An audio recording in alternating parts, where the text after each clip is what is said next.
नमस्कार दोस्तों, स्वागत है आप सबका।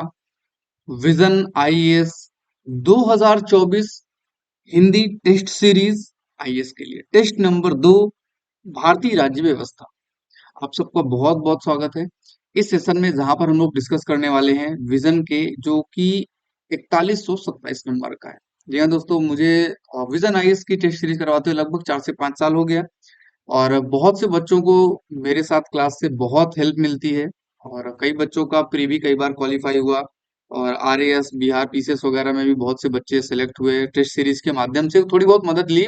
मैं ओवरऑल तो नहीं कह सकता कि आपको मैं पूरा फाइनल सेलेक्ट करवा दूंगा, बट क्वेश्चन जो पूछे जाते हैं यूपीएससी में, उसके पूछने का जो पैटर्न है वो मैं जरूर आपको समझा दूंगा, ये मैं आपसे वादा करता हूँ। और इसी वादे के साथ आज की क्लास को शुरू करूंगा। शुरुआत में एक टेस्ट पेपर डाल दिया था, बट फिर कुछ कारणों की वजह से वो आगे कंटिन्यू नहीं कर पाया, बट अभी मैं इसको कंटिन्यू करने वाला हूँ। और 35 टेस्ट पेपर होने वाले हैं, 35 के 35 पेपर आपको करवा दूंगा। शुरुआत के 50 से कम क्वेश्चन आपको फ्री करवा दूंगा और 50 के बाद के अगर आपको ज्वाइन करना है तो देखिएगा, फीस यहाँ पे मैंने 5,000 रखी हुई, क्योंकि 35 टेस्ट आपको यहाँ पे मिलने वाले हैं। कितने टेस्ट मिलने वाले हैं? 35 टेस्ट मिलने वाले हैं। तो भाई मेहनत तो थोड़ी सी लगती है, पहले पढ़ना पड़ता है, उनके आंसर देखने पड़ते हैं, उसमें क्या चीजें कैसे आपको समझाऊं ये सीखना समझना पड़ता है। इसके बाद आपके सामने लेकर आता हूँ। उम्मीद करता हूँ कि जैसे आपने पीछे की 3-4 वर्ष में मुझे प्यार दिया, वही प्यार और वही सम्मान मुझे आगे भी मिलता रहेगा। और माँ सरस्वती का नाम लेते हुए और आप सब लोगों के प्यार से शुरू करते हैं आज के इस सेशन को। जी हाँ, स्वागत है। और अब बढ़ते हैं हम आज के इस सेशन में, जहां पर हम क्वेश्चन कौन सा उठाएंगे भाई? क्वेश्चन उठाएंगे, देखिएगा ये टेस्ट पेपर है, बिल्कुल क्लियर आपके सामने रखा हुआ है, पीडीएफ ही है। इसी में मैं ड्रॉ करूंगा, इसी में मैं लिखूंगा, समझते जाइएगा, देखते जाइएगा। जनरल स्टडी का है, 2024 टारगेट है विजन आईएएस का। और ये आपके सामने रहा पहला क्वेश्चन। क्वेश्चन आप पढ़ लीजिएगा, क्वेश्चन का आंसर देखिएगा, आपसे बन रहा है कैसे बन रहा है ये आप देख लीजिएगा। कोई दिक्कत कोई समस्या है मेरे साथ शेयर कीजिएगा, कमेंट कीजिएगा। और जी हाँ, आपको अब चाहिए होगा कि सर आप अपना नंबर भी दे दीजिएगा, तो जी हाँ, मैं आपको अपना नंबर भी दे देता हूँ, क्योंकि आपको अगर वीडियो परचेज करने आगे के जो क्वेश्चंस हैं तो उसके लिए आपको कहीं ना कहीं कांटेक्ट की जरूरत पड़ेगी। वो मैं यहाँ पे आगे लिख दूंगा, एक दो क्वेश्चन के बाद लिख दूंगा। फिलहाल तो अभी हमारे पास है पहला क्वेश्चन, जो कि है भारत के उच्चतम न्यायालय के संदर्भ में निम्नलिखित कथनों पर विचार कीजिए। और हाँ, जो क्वेश्चन मैं एक बार करवा दूंगा उस चीज को हम दोबारा नहीं करेंगे, क्योंकि आपके लिए समय बहुत कीमती है और उसी चीज को बार बार करना उचित नहीं है। तो चलिएगा, थोड़ा सा सुप्रीम कोर्ट के बारे में मैं आपको बता देता हूं, तब तक आप क्वेश्चन नीचे का पढ़ सकते हैं। दरअसल सुप्रीम कोर्ट की अगर हम बात करें तो देखो, 1773 का रेगुलेटिंग एक्ट के तहत सुप्रीम कोर्ट बना था कलकत्ता में। एलिजा एम्पे पहले जज थे, एलिजा एम्पे। इसके बाद इसी का नाम 1935 एक्ट में बदल कर क्या कर दिया गया? फेडरल कोर्ट कर दिया गया, संघीय न्यायालय कर दिया गया। और इसके बाद जब हमारा संविधान बना तो 26 जनवरी 1950 को हमारा फिर से कोर्ट बना, जिसका नाम था सुप्रीम कोर्ट, उच्चतम न्यायालय। ये अपना वर्किंग कब से स्टार्ट करता है, अपना कार्यभार कब से शुरू करता है? तो वर्किंग स्टार्ट करता है 28 जनवरी 1950 में। 7+1 जज के साथ, आपको जज का नाम पता होगा, हीरालाल जैकानिया प्रमुख जज थे। कुल मिला के अगर हम इसके आर्टिकल की बात करें तो संविधान के भाग नंबर 5 में एक अंतिम अध्याय है, अध्याय नंबर 5, जहां पर सुप्रीम कोर्ट के आर्टिकल 124 से लेकर 147 तक देखने को मिलते हैं। 124 में सुप्रीम कोर्ट के जज की नियुक्ति, पद मुक्ति, कार्यकाल, इन सब के बारे में डिटेल वर्जन दिया गया है 124 में। आपको पता है सुप्रीम कोर्ट के जज का नियुक्ति किसके द्वारा की जाती है? भारत के राष्ट्रपति के द्वारा की जाती है। ऑप्शन पढ़ लेते हैं क्या लिखा है। थोड़ा सा कलर हर बार चेंज कर लूंगा ताकि जो डिटेल कराऊं वो अलग हो जाए और क्वेश्चन का आंसर अलग हो जाए। भारत के उच्चतम न्यायालय के संदर्भ में निम्नलिखित कथनों पर विचार कीजिए। भारत के उच्चतम न्यायालय का उद्घाटन संविधान के लागू होने के साथ हुआ। देखो, उद्घाटन वर्किंग कब स्टार्ट हुई? 28 जनवरी को। और आपको मैंने क्या बताया? 26 जनवरी को बना संविधान, संविधान में लिख गया और संविधान में सुप्रीम कोर्ट की चर्चा भी है। लेकिन कार्य कब से शुरू किया? तो कार्य इसने 28 जनवरी से शुरू किया, अर्थात पहला ऑप्शन आपका हो गया गलत। दूसरा, स्वतंत्रता के बाद उच्चतम न्यायालय ने अपील के सर्वोच्च न्यायालय के रूप में ब्रिटिश प्रिवी काउंसिल का स्थान लिया। बिल्कुल सही बात है। दरअसल हमारे देश में जो देसी रियासत थे, जो अंग्रेजों को कभी टैक्स दिया करते थे, उनके लिए भी सुप्रीम कोर्ट के पास पावर थी। वो उनका अलग से कोर्ट के नाम से जाना जाता था। तो वे सारी पावर आजादी के बाद, चूंकि 562 देसी रियासतें भारत में मर्ज हुई थी, तो वो सभी की सभी देसी रियासतों के लिए भी सुप्रीम कोर्ट ही सर्वे सर्वा बना दिया गया। उम्मीद करता हूं आपको ये जो मैं बता रहा हूं आपको समझ में आ रहा होगा, और समझ में आ रहा है तो बहुत बहुत धन्यवाद। और चलते हैं हम अपने अगले क्वेश्चन की तरफ। क्वेश्चन नंबर 4 करते चलते, ताकि आगे पीछे आना ना पड़े, है ना। चलेगा, कलर फिर से ले लेता हूं समझाने वाला। राज्य की मंत्री परिषद के संदर्भ में निम्नलिखित कथनों पर विचार करें। देखो, आर्टिकल नंबर 163 में मंत्री परिषद की चर्चा है। किसकी चर्चा है? मंत्री परिषद। अब यहाँ पे मैंने बड़ा त्री बनाया है, तो इसको थोड़ा सा ध्यान रखेंगे। अगर मंत्री परिषद जोड़ के लिखते हैं तो छोटी आएगी, और अलग अलग लिखते हैं तो ये अलग बड़ी आएगी। मंत्री परिषद एक साथ लिखेंगे तो छोटा आ जाएगा। क्योंकि आप मेंस भी लिखोगे तो मेंस में शब्दों का आपको ध्यान रखना है। हिंदी में जो बच्चे नहीं सिलेक्ट हो पा रहे हैं, उनमें सबसे बड़ी समस्या हिंदी लेखन उनका बहुत खराब है। मात्राएं, बिंदियों की बहुत बड़ी समस्या, तो इस वजह से नंबर उनके कम आ पाते हैं। खैर, और अगर केंद्र की बात करें तो केंद्र में आर्टिकल नंबर 74 में मंत्री परिषद की बात है। और इसी मंत्री परिषद में सीएम की बात है 163 में, और 74 में पीएम की बात है। सेम टू सेम है। और इसकी डिजाइन, इसके कार्यकाल, इसकी नियुक्ति के बारे में 164 में कहा गया कि राज्यपाल इसको क्या करेगा? निर्दिष्ट करेगा। अब अगर हम बात करें तो 163 में कहा क्या गया है और 74 में क्या कहा गया, दोनों के सेंटेंस ध्यान से सुनिएगा। 163 यानी कि राज्य वाला, राज्य वाले में क्या कहा गया है कि राज्यपाल की सहायता के लिए एक मंत्री परिषद होगी जिसका प्रमुख मुख्यमंत्री होगा। और 74 में क्या कहा गया है? राष्ट्रपति की सहायता के लिए एक मंत्री परिषद होगी जिसका प्रमुख प्रधानमंत्री होगा। इसके बाद आर्टिकल 74 और 163 में क्लॉज में कहा गया है कि मंत्री परिषद के द्वारा दी गई सलाह किसी भी कोर्ट के द्वारा चेक नहीं की जाएगी, जांच नहीं की जाएगी कि भैया आपने क्या सलाह दी है। और 164 में क्या कहा गया है?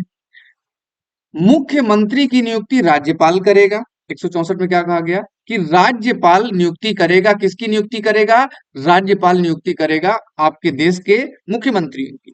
और आर्टिकल नंबर 75 में क्या कहा गया है कि प्रधानमंत्री की नियुक्ति कौन करेगा? प्रधानमंत्री की नियुक्ति राष्ट्रपति के द्वारा की जाएगी। किसके द्वारा की जाएगी? राष्ट्रपति के द्वारा की जाएगी। Got it? Got it. और इसी में कहा गया कि इनकी सामूहिक उत्तरदायित्व की बात करें तो आर्टिकल 75(3) में कहा गया अविश्वास प्रस्ताव केंद्र सरकार में। और आर्टिकल नंबर 174 के क्लॉज 3 में आप देखेंगे तो वहां पे आपको मिल जाएगा कि मुख्यमंत्री और सामूहिक उत्तरदायित्व विधान सभा के प्रति होगा। और केंद्र में किसके प्रति होगा? केंद्र में सामूहिक उत्तरदायित्व लोकसभा के प्रति होता है। कलेक्टिव रिस्पॉन्सिबिलिटी की बात की गई है। ठीक है, आइएगा। अब साथ ही साथ हुआ क्या, एक 91वां संविधान संशोधन हुआ 2003 में। और यहां पे काउंसिल ऑफ मिनिस्टर की संख्या तय कर दी गई कि आखिर कितने ज्यादा मंत्री बनाए जा सकते हैं। देखो, अगर सेंट्रल की बात करें तो सेंट्रल में मैक्सिमम मंत्री हो सकते हैं कितने? 15% लोकसभा का। ठीक है, सेंट्रल में। अगर स्टेट की बात करें तो स्टेट में मैक्सिमम मंत्री हो सकते हैं 15%, वो भी किसका? विधानसभा। प्लस स्टेट में मिनिमम का भी कॉन्सेप्ट है। मिनिमम कितने हो सकते हैं? 12 मंत्री कम से कम होंगे। यहां प्रतिशत नहीं लगा, इधर प्रतिशत लगा, इधर प्रतिशत नहीं लगा। और राज्य में मिनिमम का कोई सॉरी, राज्य में मिनिमम का कॉन्सेप्ट है, केंद्र में मिनिमम का कोई कॉन्सेप्ट नहीं है। मंत्री परिषद के बारे में समझ में आ गया होगा, बहुत क्वेश्चन पूछा जाता है। और अगर आप पीसीएस वगैरह का एग्जाम देंगे तो वहां पे आपको बहुत राहत मिलने वाली है। पढ़ लीजिएगा, आंसर आप बहुत आसानी से निकाल पाएंगे बिना किसी दिक्कत के। संविधान राज्य मंत्री परिषद में मंत्रियों की अधिकतम संख्या को निर्दिष्ट नहीं करता, जबकि मैंने आपको बताया कि ये मंत्रियों की संख्या को निर्दिष्ट करेगा। आर्टिकल नंबर आप जब पढ़ेंगे 164, वहां पे आपको ये क्लियरिटी मिल जाएगी। 164 का में मिल जाएगा, 163 में भी मिल जाएगा। तो ठीक है भाई, ये तो गलत हो गया। निर्दिष्ट करता है, साफ साफ लिखा है, 74 में भी लिखा है, और आप उधर देख सकते हो 164 में भी। दूसरा, हालांकि ये राज्य की बात है, बट केंद्र में भी है, राज्य में भी है। मंत्रिपरिषद द्वारा राज्यपाल को दी गई सलाह किसी न्यायालय में नहीं की जाएगी जांच। बिल्कुल सही बात है, जांच नहीं की जाएगी। तो अर्थात दूसरा ऑप्शन आपका सही है। और पहला ऑप्शन आपका गलत है। यहां पर ध्यान ये रखेंगे, नहीं नहीं लिखा है तो इसका सही आंसर हो जाएगा बी और इसका सही आंसर हो जाएगा बी। थोड़ा सा कंफ्यूज मत होइएगा, क्योंकि मैं ऊपर के ऑप्शन बता रहा हूँ, नीचे के एबीसीडी नहीं बता रहा हूँ, तो इतना तो आपको पास कॉमन सेंस है कि आप इसका आंसर लगा लोगे, क्योंकि आपको बनना क्या है, देश का एक आईएएस अधिकारी या पीसीएस अधिकारी, जो भी आप बनना चाहें। तो चलते हैं अगले क्वेश्चन की तरफ। क्वेश्चन नंबर लेते हैं 2। क्वेश्चन नंबर 2 क्या है भाई, चलो भाई। भारत के राष्ट्रपति द्वारा संसद में निभाई जाने वाली भूमिका के संदर्भ में, संसद में निभाई जाने वाली भूमिका, राष्ट्रपति का आर्टिकल क्या है भाई, राष्ट्रपति का आर्टिकल है 52, अनुच्छेद नंबर 52 में राष्ट्रपति की बात की गई है। और अब देख लेते हैं क्या क्या पॉइंट यहाँ पे आपको देखने को मिलेंगे। आइएगा देख लेते हैं। भारत के राष्ट्रपति द्वारा संसद में निभाई जाने वाली भूमिका, नंबर 1 क्या है भाई, वह साहित्य विज्ञान कला समाज सेवा, साहित्य कला विज्ञान समाज सेवा, विशेष ज्ञान रखने वाले 2 व्यक्तियों को लोकसभा में नाम निर्दिष्ट करता है। पकड़ लिया होगा आपने कि सर जी 2 नहीं, वो कितने करता है, वो करता है 12 सदस्य, और करता कहां पे है, करता है राज्यसभा के 12 सदस्यों का मनोनयन करता है। तो पहला ऑप्शन तो आपका क्या हो गया, गलत हो गया। क्या करता है, साहित्य विज्ञान कला समाज सेवा से 12 सदस्यों को मनोनीत करता है राज्यसभा में। लोकसभा में था एक 2 एंग्लो इंडियन की बात थी कि 2 एंग्लो इंडियन को नियुक्त करेगा, लेकिन ये जो एंग्लो इंडियन वाला कॉन्सेप्ट था, ये एंग्लो इंडियन वाला कॉन्सेप्ट आपका 2019-20 में जब संशोधन किया गया 104 नंबर का, तो इनके नियुक्ति वाला जो काम था, मनोनयन वाला काम, वो समाप्त कर दिया गया। शुरुआत में था तो आप पढ़ेंगे 331 और 333, तो वहां पे एंग्लो इंडियन मिल जाएगा। और एंग्लो इंडियन की डेफिनेशन की अगर कभी बात करें तो 266 में आपको मिल जाएगा, 266 बी में मिल जाएगा एंग्लो इंडियन की डेफिनेशन क्या है, तो वहां पे आप देख सकते हो। तो पहला वाला तो गलत हो गया। वह संसद के समक्ष नियंत्रण एवं महालेखा परीक्षक की रिपोर्ट रखवाता है, बिल्कुल सही बात है। वो संसद के समक्ष नियंत्रक एवं महालेखा की रिपोर्ट रखवाता है। दरअसल आर्टिकल नंबर 151 में ये कहा गया है कि राष्ट्रपति अपनी क्या करेगा, अपनी जो रिपोर्ट है, सॉरी सीएजी जो अपनी रिपोर्ट है राष्ट्रपति को देगा। सीएजी अपनी रिपोर्ट किसको देगा, प्रेसिडेंट को देगा, और प्रेसिडेंट इसे कहाँ रखाएगा, लोकसभा में रखाएगा, या संसद कह सकते हैं। और यहां पर एक कमेटी बनाई जाएगी, पब्लिक अकाउंट कमेटी पीएसी, और पीएसी चेक करेगी, और पीएसी इस पर रिपोर्ट को चेक करेगी सही है या गलत। इसीलिए सीएजी को पीएसी या इन दोनों को एक दूसरे की जुड़वा बहन कहा जाता है। कैग की बात करें तो आर्टिकल नंबर 148 में कैग के गठन की बात की गई। कार्यकाल 6 वर्ष या 65 वर्ष की आयु जो भी होगा। आगे बढ़े चलिएगा, क्वेश्चन अगली तरफ बढ़ते हैं। निम्नलिखित में से कौन सा देश विक्टोरिया झील की सीमा को स्पर्श करता है। देखो भाई ये थोड़ा सा करंट अफेयर का है। दरअसल विक्टोरिया जो झील है, ये पूरे विश्व की दूसरी सबसे बड़ी सेकंड नंबर की मीठे पानी की झील है, मीठे पानी की। तो पहली कौन है, सुपीरियर झील है। पहली कौन है, फर्स्ट कौन है, सुपीरियर झील। सुपीरियर है कहाँ, सुपीरियर आपको मिलेगी यूएसए में और कनाडा की सीमा में। और ये जो विक्टोरिया झील है, ये आपको कहाँ मिलेगी, ये आपको मिलेगी अफ्रीका में। ये 3 देशों से घिरी हुई झील है। और इस विक्टोरिया झील से आपने सुना होगा एक नदी है जिसका नाम है नील नदी। नील नदी का उद्गम इसी से होता। कौन कौन से हो जाएंगे यहाँ पे, तो जी हाँ, यहाँ पे आपको देखने को मिल जाएंगी कौन कौन सी, तंजानिया, युगांडा और केन्या। ये आपकी 3 देशों के बीच में बसी हुई विक्टोरिया झील है। सी इज द करेक्ट आंसर। चलेगा, आगे चलते हैं। और हाँ, मैं बता दूं आपको, ये जो पेपर नंबर 2 है, ये शायद मुझे लग रहा है कि सबसे आसान पेपर है 2024 के लिए। जो विजन आईएएस का पेपर है, उसमें सबसे आसान जो क्वेश्चंस हैं वो यही है। या तो फिर ऐसा भी कह सकते हैं कि भाई मैं पिछले 4-5 वर्ष से करवा रहा हूँ, तो फिर मुझे पता है कि ये क्वेश्चन कैसे पूछता है, तो इस वजह से भी हो सकता है कि थोड़ा बहुत मुझे आसान लग रहा हो। बट कोई बात नहीं, क्वेश्चन ये थोड़ा सा देखते हैं क्या कह रहा है। मार्कर चेंज कर लेता हूँ। भारतीय संविधान के संदर्भ में निम्नलिखित में से किनमें भारत में स्थानीय स्वशासन से संबंधित प्रावधान शामिल है। स्थानीय स्वशासन के बारे में आगे भी बहुत सारे क्वेश्चन आएंगे, और इसी सेशन में जब आप इसको पूरे 100 तक क्वेश्चन करेंगे तो आपको बहुत कुछ देखने को मिलेगा। स्थानीय स्वशासन, लोकल गवर्नमेंट का जनक किसे कहा जाता है, वो 1882 में लॉर्ड रिपन नाम का एक व्यक्ति था, गवर्नर जनरल था, उसने लोकल गवर्नमेंट की शुरुआत की थी भारत। फिर इसके बाद आर्टिकल नंबर 40 रखा गया संविधान में, अनुच्छेद नंबर 40, जिसमें ग्राम पंचायत के गठन की बात की गई। फिर इसके बाद 73वां संविधान संशोधन किया गया 1992 में, और इसके द्वारा संविधान में भाग नंबर कौन सा जोड़ा गया? भाग नंबर जोड़ा गया 9, और इसी के साथ अनुसूची जोड़ी गई 11, और इसमें कितने विषय जोड़े गए? 29 विषय, जिस पर कानून कौन बनाएगा अनुसूची में? तो कानून ग्राम पंचायत बनाएगी। इसके साथ जो है आपका आर्टिकल 243 आर्टिकल भी संवैधानिक रूप से गठन की बात कर देता है। तो ये सारी चीजें जोड़ी गई। और इसके फाइनेंस की अगर हम बात करें कि इसको पैसा कौन देगा, तो वही 280 वाली रिकमेंडेशन यहां पर भी लागू होती है।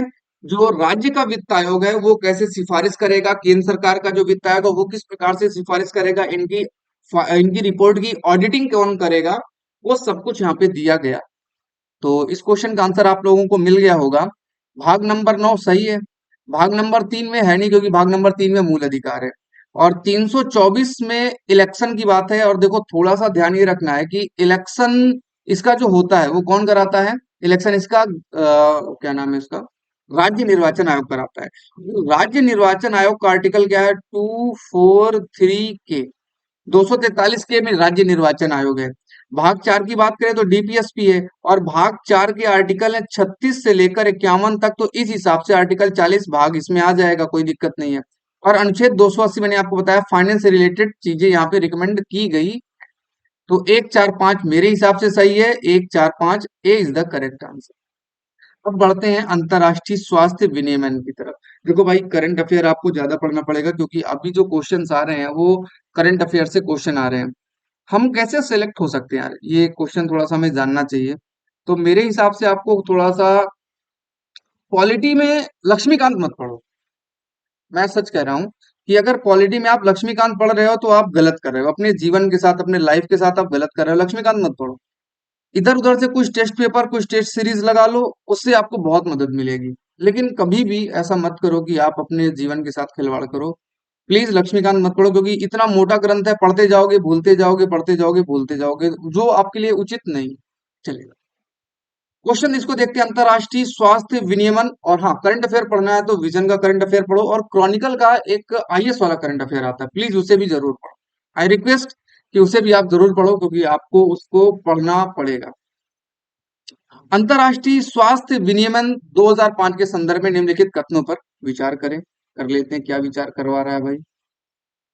यह दुनिया भर में संभावित सार्वजनिक स्वास्थ्य आपात स्थितियों का पता लगाने, उन्हें रिपोर्ट करने की क्षमता निर्मित करने हेतु एक समझौता है। डब्ल्यूएचओ के सभी सदस्य देशों पर यह कानूनी रूप से बाध्यकारी है। तो ये इतना पुराना क्वेश्चन, इस क्वेश्चन का क्या रिलेवेंस है? तो भाई मैं इस क्वेश्चन को कट कर रहा हूं, क्योंकि आपके लिए ये क्वेश्चन याद कर रख पाना महत्वपूर्ण नहीं है। जो रिलेवेंट क्वेश्चन है मैं वो कराऊंगा, इसलिए इसको मैं यहाँ पे छोड़ रहा हूँ।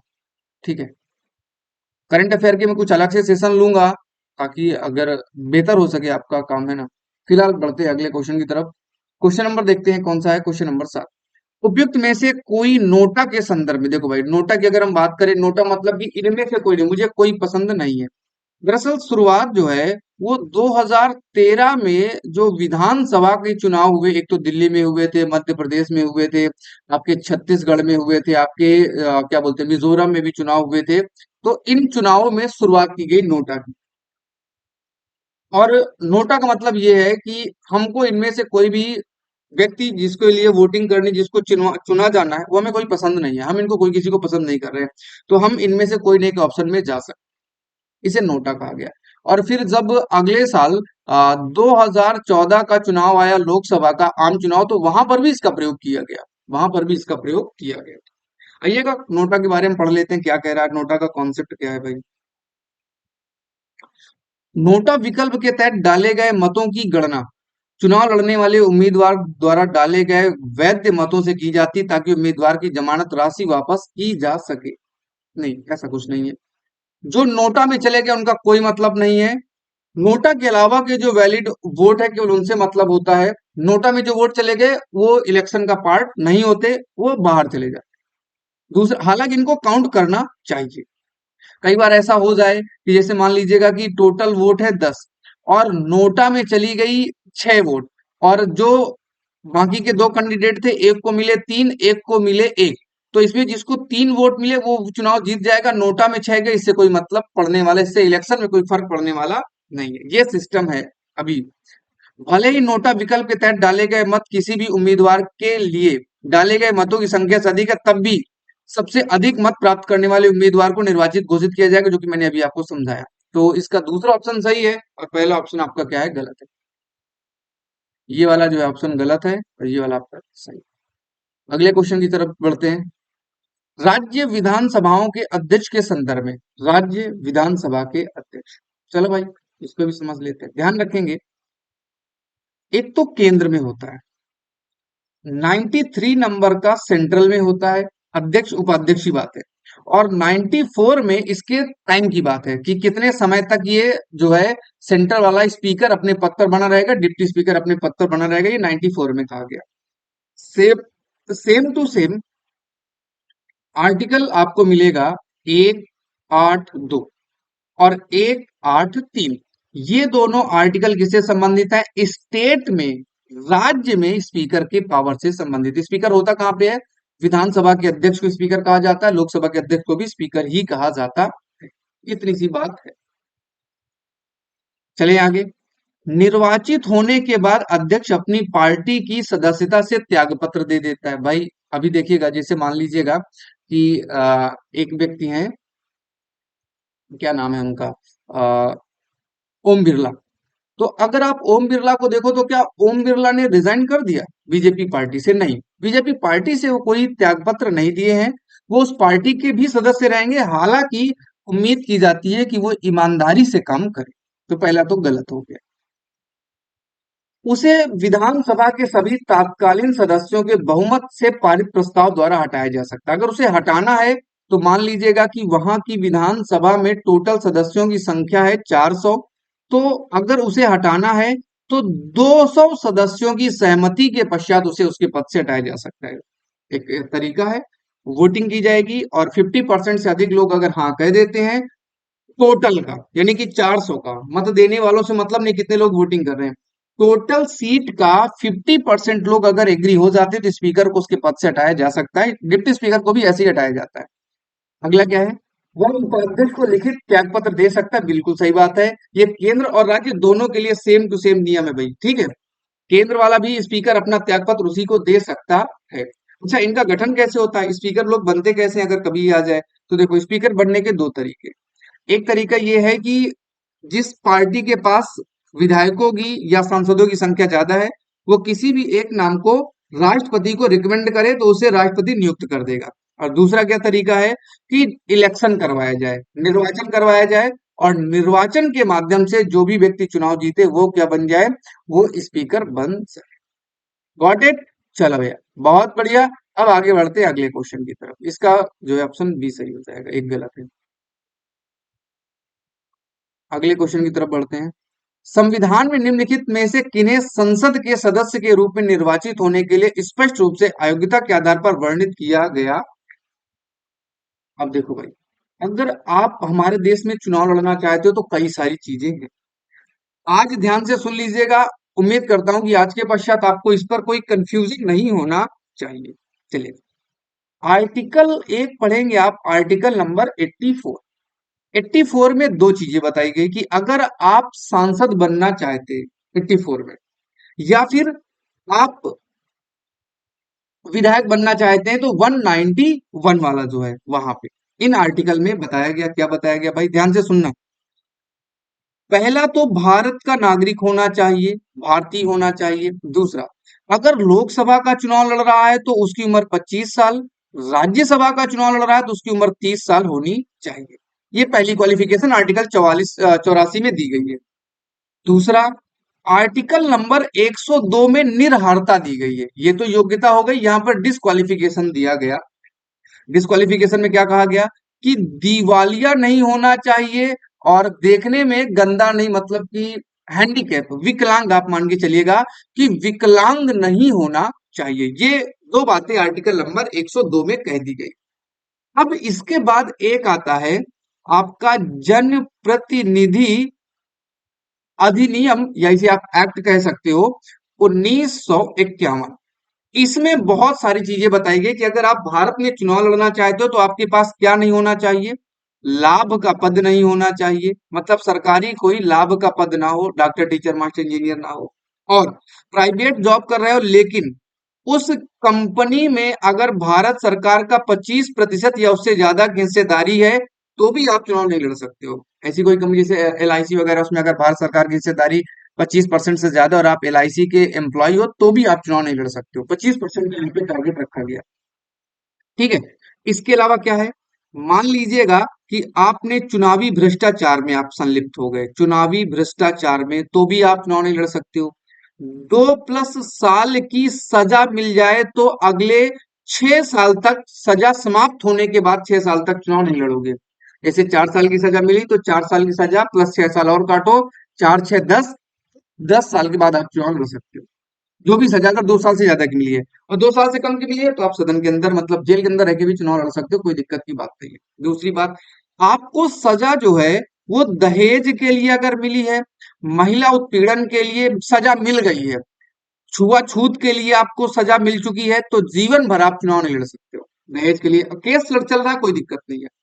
अगर आपने चुनावी ब्यौरा नहीं दिया, क्या नहीं दिया, चुनावी ब्यौरा आप देने में असमर्थ रहे कि भैया मैंने इतना रुपया खर्च किया, तो भी आप अब सदस्य बनने के योग्य नहीं। इतनी सारी बातें यहाँ पे कही गई। तो आइएगा देखते हैं क्वेश्चन के ऑप्शन में क्या कहा गया। संविधान में निम्नलिखित में से संसद के सदस्य के रूप में निर्वाचित होने के लिए स्पष्ट रूप से अयोग्यता के आधार पर वर्णित किया गया, किसमें, देखो साफ साफ कहा है संविधान में। तो ये जनप्रतिनिधि वाला नहीं, केवल ये दोनों आपको काउंट करने हैं।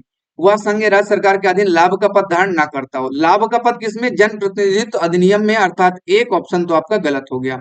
एक गलत, एक गलत, एक गलत, अर्थात सी सही है, बिना किसी टेंशन के सी आपका सही हो जाएगा। दूसरा देखते हैं क्या लिखा हुआ है। वह अनुमोचित दिवालिया हो, क्या होना चाहिए, उसे दिवालिया हो, अगर दिवालिया है तो चुनाव नहीं लड़ सकता। अयोग्यता के आधार पर बिल्कुल सही बात है, चुनाव नहीं लड़ सकता।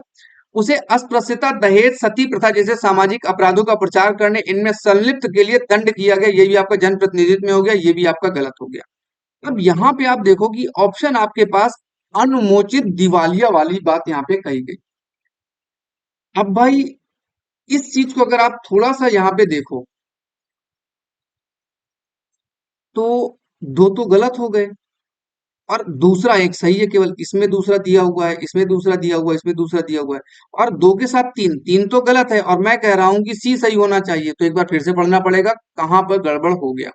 वह संघ या राज्य सरकार के अधीन लाभ का पद धारण ना करता हो, तो इसमें थोड़ा सा चेंज आपको करना पड़ेगा। हुआ क्या कि लाभ का पद 25% वाला आपका जन प्रतिनिधित्व अधिनियम में है, लेकिन केवल लाभ के पद वाली जो बात है ये आपके आर्टिकल 102 में है, वो थोड़ा सा रह गया था। दिवालिया ना हो, विकृत ना हो, और लाभ का पद धारण ना करता हो, तो आपका ए वाला भैया सही हो जाएगा, सॉरी। और ए और एक और दो सही हो जाएंगे तो बी ऑप्शन आपका सही हो जाएगा, सी गलत हो जाएगा। ठीक है। देखो छोटे छोटे शब्द हैं, लाभ के पद की बात वहां पे की गई है 102 और 184 में, बट थोड़ा सा कंफ्यूजन हुआ और क्वेश्चन का आंसर गलत हो गया, तो चलेगा, बच गया फिलहाल, माफ कीजिएगा। और आगे बढ़ते हैं अगले क्वेश्चन की तरफ। निम्नलिखित में से कौन राज्य विधानमंडल के विशेषाधिकार का लाभ प्राप्त कर सकता है। विशेषाधिकार आप पढ़ेंगे आर्टिकल नंबर 105 में। इसे पार्लियामेंट्री प्रिविलेज कहा जाता है। कहां से लिया गया है, यूनाइटेड किंगडम से लिया गया है। और ये किसे मिला है विशेषाधिकार, राज्य विधानमंडल का। तो ये राज्य विधानमंडल वाला विशेषाधिकार है, तो भाई राज्य विधानमंडल का हो जाता है आर्टिकल नंबर 194 में। 194 में आपका किसका है, ये राज्य वाला है, और 105 में केंद्र सरकार वाला है। मतलब कि इसमें आपके सांसद मिल जाएंगे और अटॉर्नी जनरल हो जाएगा, और इसमें कौन हो जाएंगे, इसमें आपके विधायक हो जाएंगे और एडवोकेट जनरल हो जाएगा। तो राज्य के मंत्री हो जाएंगे, राज्य के महाधिवक्ता हो जाएंगे, राज्यपाल को, राष्ट्रपति को विशेषाधिकार नहीं मिलते। कौन से वाले, विधानमंडल के विशेषाधिकार नहीं मिलते। अच्छा, विशेषाधिकार का मतलब क्या है, सदन की कार्यवाही में भाग लेना, बोलना, उठना, बैठना, ये सब आपको विशेषाधिकार मिलते हैं, जो कि सांसद और विधायक के अलावा केवल और केवल किसको मिलते हैं, केवल और केवल राज्य के महाधिवक्ता, इसको एडवोकेट जनरल बोलते हैं, या फिर एजीआई केंद्र सरकार में अटॉर्नी जनरल ऑफ इंडिया को मिलते हैं। चलो भाई 10 क्वेश्चन हो गए आज के, और आगे बढ़ते हैं। भारत के उच्चतम न्यायालय के क्षेत्र के संदर्भ में निम्नलिखित कथनों पर विचार कीजिए। क्या कह रहा है भाई? उच्चतम न्यायालय के पास किसी भी गैर सैनिक भारतीय न्यायालय न्यायाधिकरण के फैसले, गैर सैनिक मतलब कि सेना वाले में नहीं कर सकता, सेना वाले में केवल केंद्र सरकार राष्ट्रपति करता है। आदेश के विरुद्ध अपील करने की विशेष अनुमति का विशेषाधिकार है, बिल्कुल सही बात है। उच्चतम न्यायालय किसी विधिक प्रश्न या राष्ट्रपति द्वारा निर्दिष्ट सार्वजनिक महत्व के मामले पर अपनी राय देने से इनकार कर सकता है, मना कर सकता है कि भाई देखो हमारे बस का नहीं है, आप इसमें देख लीजिएगा आपको जो अच्छा लगता है। बट इसमें एक कॉन्सेप्ट याद रखेंगे 1950 का। अगर 1950 से पहले की कोई बात है तो सुप्रीम कोर्ट को देना पड़ेगा। 1950 के बाद का अगर कोई राष्ट्रपति सलाह मांगता है तो वहां पे मना कर सकता है सुप्रीम कोर्ट, भाई हमारे बस का नहीं, आप अपने हिसाब से देख लीजिएगा।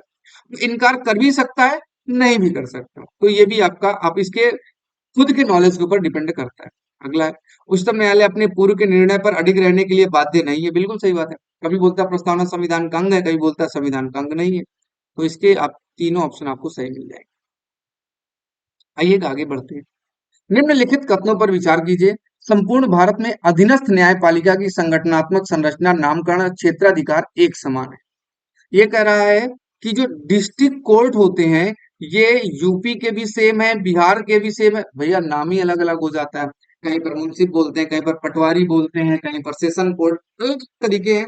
हर राज्य की जनसंख्या के हिसाब से और वहां के संगठनात्मक संरचना के आधार पर थोड़ा चेंज हो सकता है।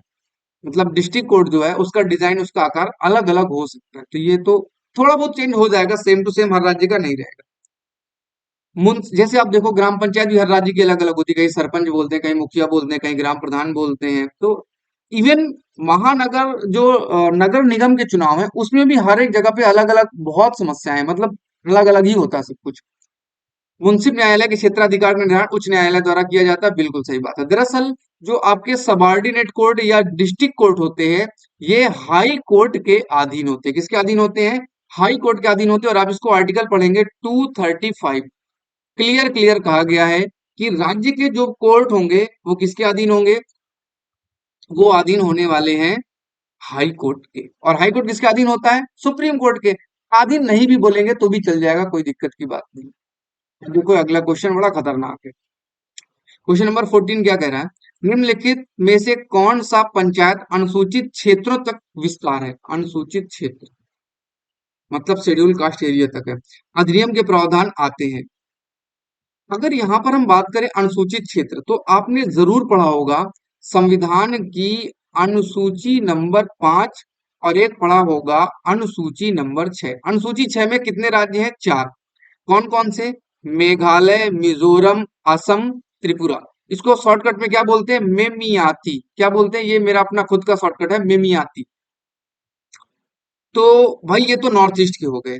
अनुसूची 5 में क्या है? पूरे भारत की बात की गई है। पूरे भारत में अनुसूचित जाति जनजाति क्षेत्रों के प्रशासन प्रबंधन की बात की गई है। 5 में पूरा भारत है, 6 में केवल 4 राज्य हैं, बाकी सब कुछ सेम टू सेम। अब क्या कह रहा है? पंचायत के क्षेत्र विस्तार है। सूची 5 में अभी तक जो है वो 10 राज्यों को शामिल किया जा चुका है। कितने राज्यों को? 10 राज्यों को शामिल किया जा चुका। उनमें से कौन कौन से राज्य हैं वो थोड़ा सा देखना पड़ेगा कि कौन कौन से राज्य में है।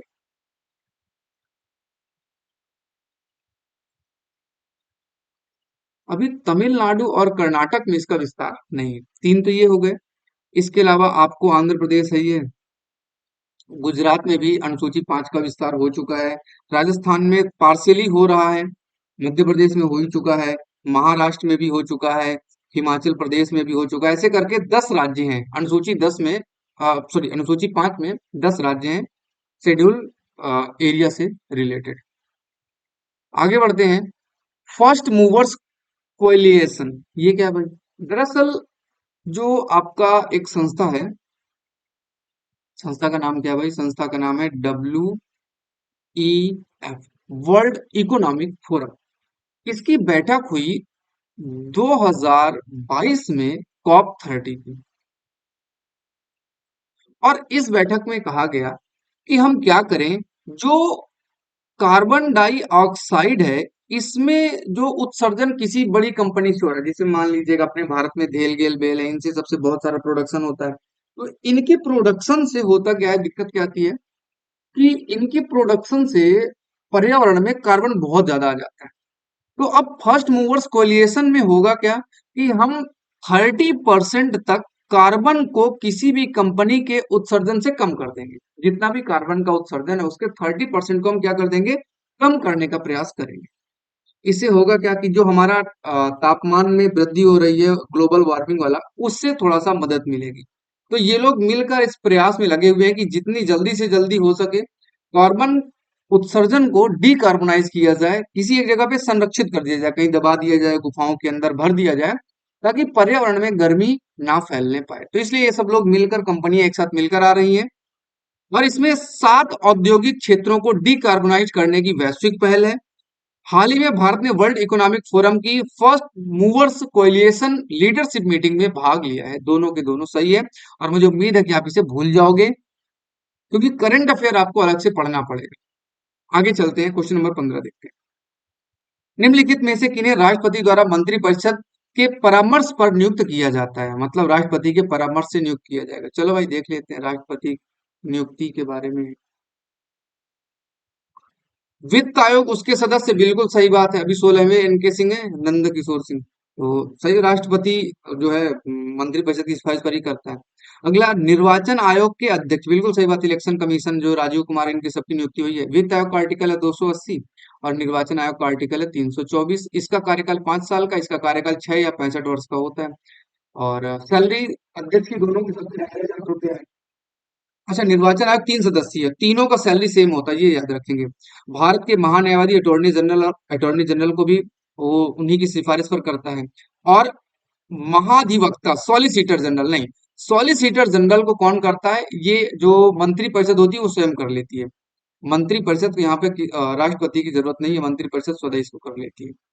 तो आधा इसका सही आधा गलत है, तो आधा वाला गलत तो गलत ही करना पड़ेगा, तो तीसरा गलत हो जाएगा। 8 इज द करेक्ट आंसर।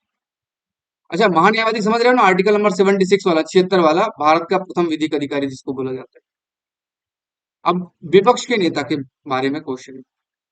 पहली बार 1969 के आसपास केरल में सरकार गैर कांग्रेसी बनी थी और 1977 में एक पद बनाया गया विपक्ष का नेता। क्या बनाया गया, विपक्ष का नेता।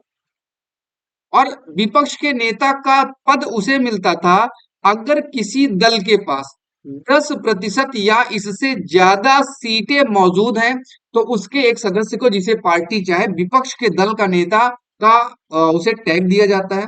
और ये किसके बराबर होता है, ये कैबिनेट के मंत्रियों के समान सुविधाएं सभी प्राप्त करता है, मतलब पावरफुल पोस्ट हो जाती है। और दल का नेता कौन होता है, तो मुख्यमंत्री राज्यों में और प्रधानमंत्री केंद्र में।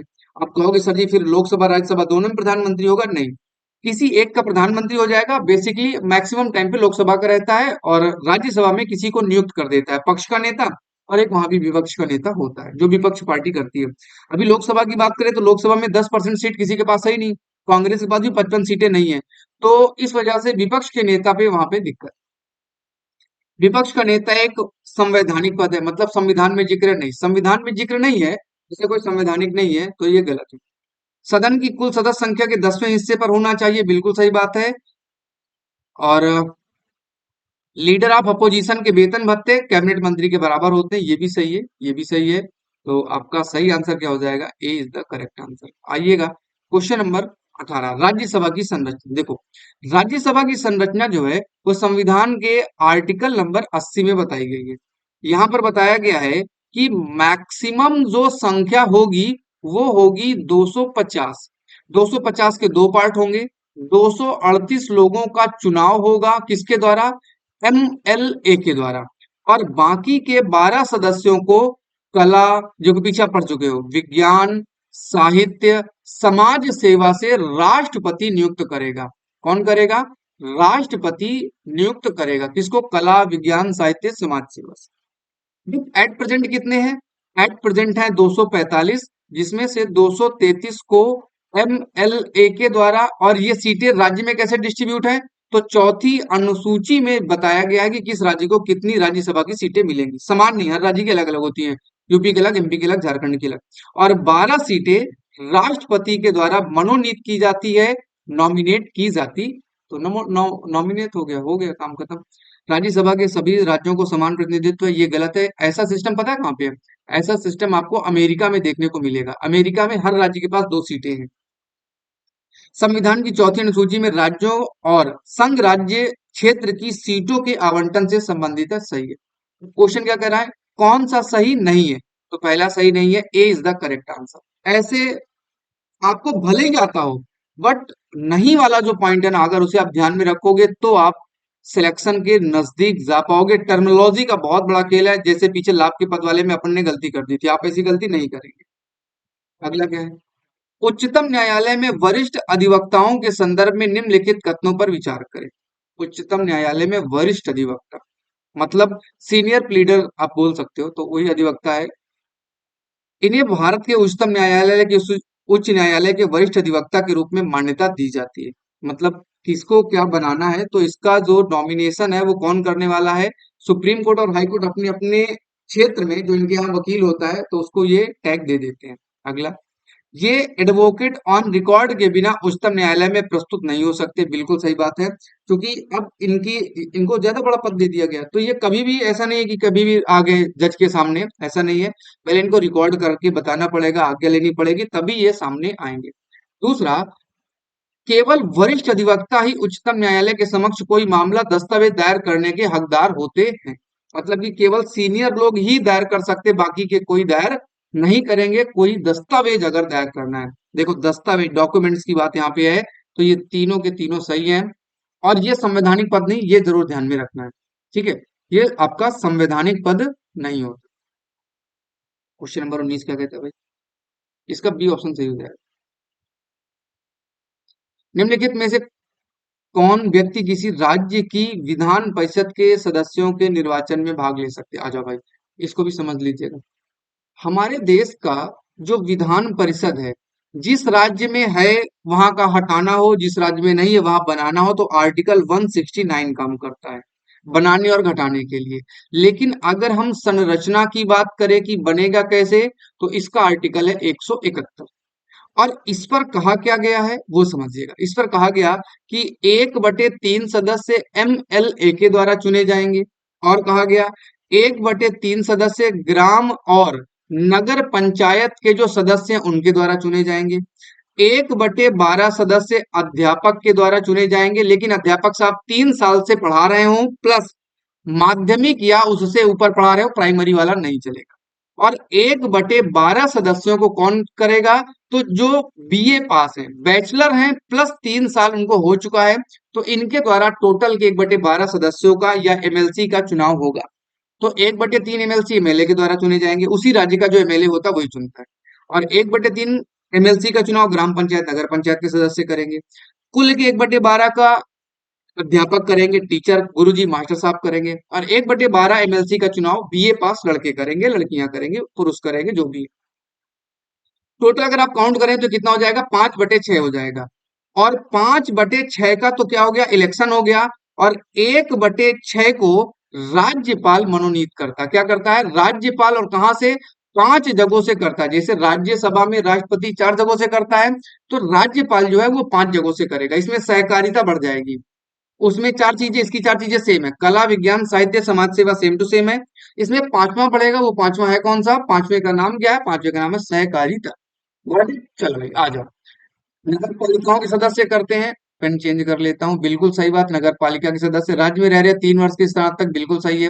राज्य में 3 वर्ष से अध्यापन कर रहे शिक्षक जो कि माध्यम से कम ना हो, ये भी सही है। राज्य विधानसभा के सदस्य, बिल्कुल सही है। तो ये सारे के सारे सही है। ये सभी लोग इनके चुनाव में पार्टिसिपेट करते हैं। चुनाव होता कैसे है?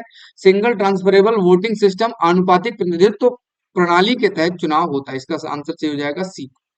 चलो भाई आगे चलते हैं। क्वेश्चन नंबर 20, ये महानगर योजना समिति जो है, विजन का ये एक क्वेश्चन फिक्स है। इस पर एक क्वेश्चन जरूर पूछता है। और मैं आपको बता दूं इसका आर्टिकल क्या है, 243ZE। मैं 2017-18 से क्वेश्चन लगातार करवा रहा हूँ, सेम टू सेम यही क्वेश्चन रहता है इनका। आप पीछे की टेस्ट सीरीज देखेंगे वहां भी ऐसा ही रहेगा। क्या है भाई क्वेश्चन?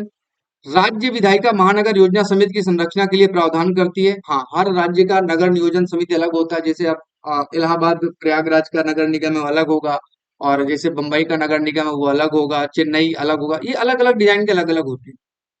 इसके 3/4 सदस्य महानगर क्षेत्र की नगर पालिकाओं के निर्वाचित सदस्यों एवं पंचायत के अध्यक्षों द्वारा बीच में चुने जाते, आपस में ये सदस्य क्या होते हैं, बीच में चुने जाते।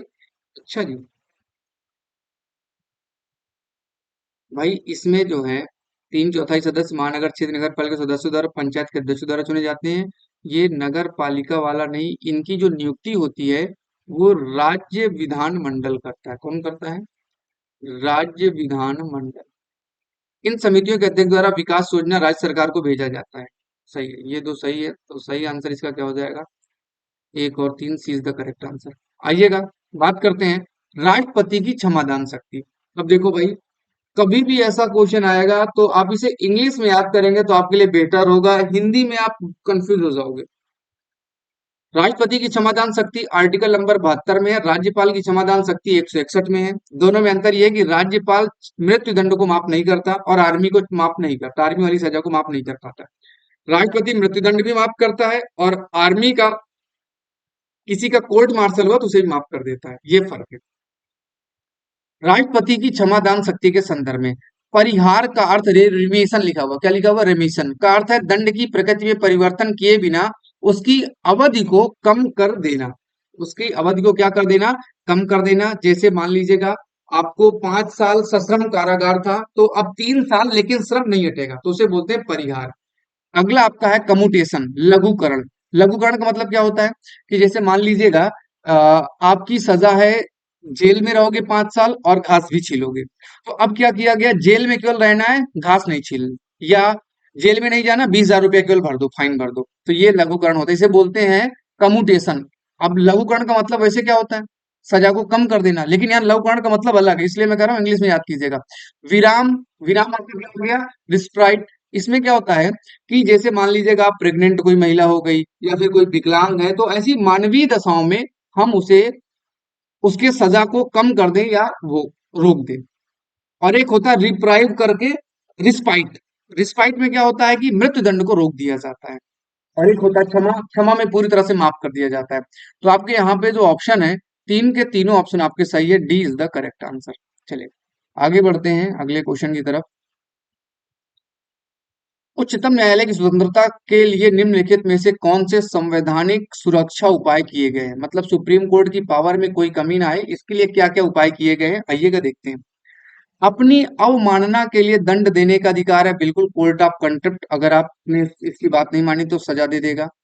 अपने कर्मचारियों को नियुक्त करने की स्वतंत्रता, सुप्रीम कोर्ट के सदस्य जो कर्मचारी होते हैं, जैसे कि हाई कोर्ट की वैकेंसी आती है, सुप्रीम कोर्ट की वैकेंसी आती है, तो खुद ही अपने सदस्यों को नियुक्त कर लेते, खुद ही वैकेंसी निकालते हैं। अगला, सेवानिवृत्ति के बाद वकालत पर रोक। जी हाँ, अगर आप सुप्रीम कोर्ट के जज एक बार बन गए हो तो उसके बाद आप किसी भी कोर्ट में जुडिशियल मतलब जज के रूप में, सॉरी, वकील के रूप में काम नहीं करोगे, पूरे भारत में कहीं भी नहीं करोगे।